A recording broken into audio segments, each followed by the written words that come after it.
Masarap pong tumambay dito sa pinaka roof deck ng Xenia Tower.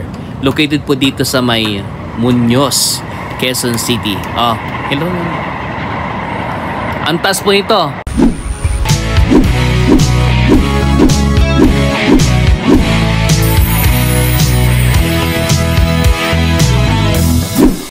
Hello, hello, hello. Samahan niyo po si Guardian Body. Andito po ako ngayon sa Xenia Tower. Located po dito sa may Muñoz, Quezon City. Ayan po, andito po ako sa sa kanilang roof deck. Ayan. Nasa po to, parang lumalabas 46th floor. Medyo umaambon. Kasama ko po ang isang pogi po dito. Dalawa pala sila. Si Ferwin. Tama ba? Ayan. Oh, meron ka bang isa-shoutout dyan, Iho? Shoutout kay Mama, kay Papa, ayun. kay Kuya. Saan?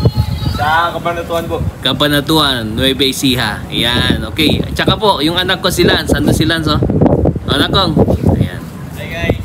Ayan, nilaw. Tignan nyo po, ha. Kahit na medyo maambon, pero saka gusto ko rin i-vlog sa inyo. Ito, papakita ko sa inyo.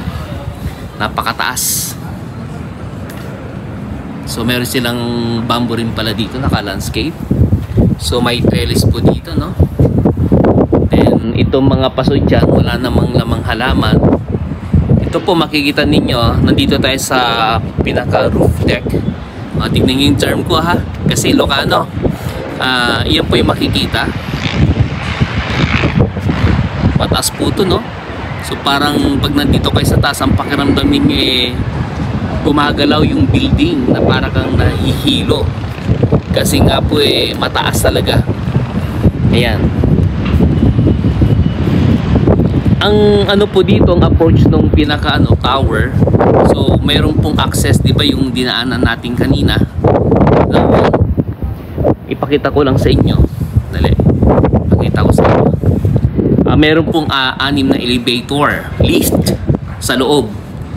Pagbaba nyo po, paglabas nyo ng elevator, so dalawang access, isa dito, then doon sa kabila naman, parang ito, paikot naman itong pinaka dito sa taas.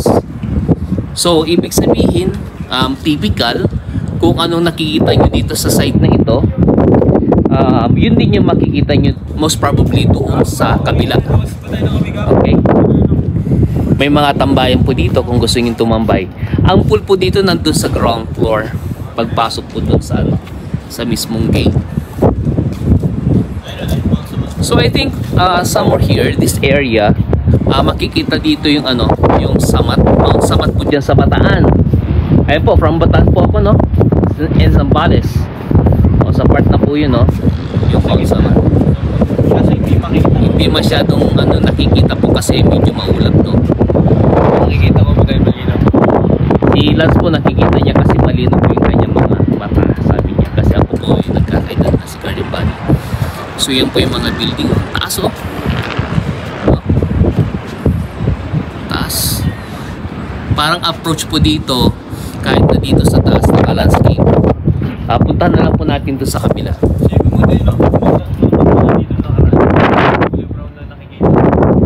Ang pagkakaiba lang siguro, yung right there, kung makikita po ninyo, no, may trellis po doon may tambayan.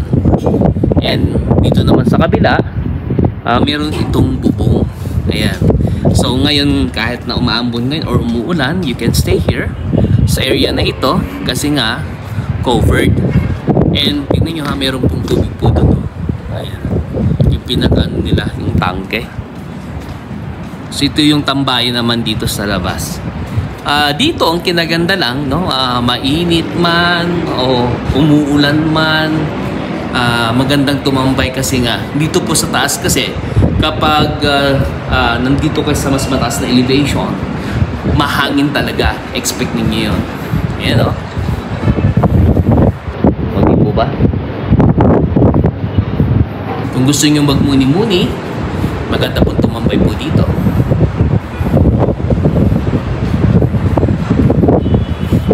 Kasi kami sa sa unit po ng ating kaibigan si Derek Errol dahil nag-shoot po kami kahapon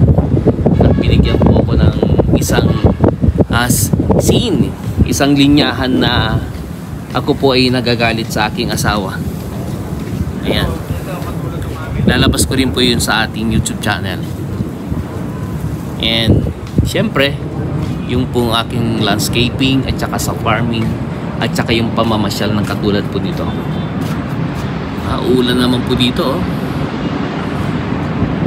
Ayan po, hindi ko na masyado pong patatagalin pa. Visit na lang din po ninyo yung aking ibang mga videos, okay? Sa mga hindi pa po nakapag-subscribe, mag-subscribe na rin po kayo sa aking YouTube channel.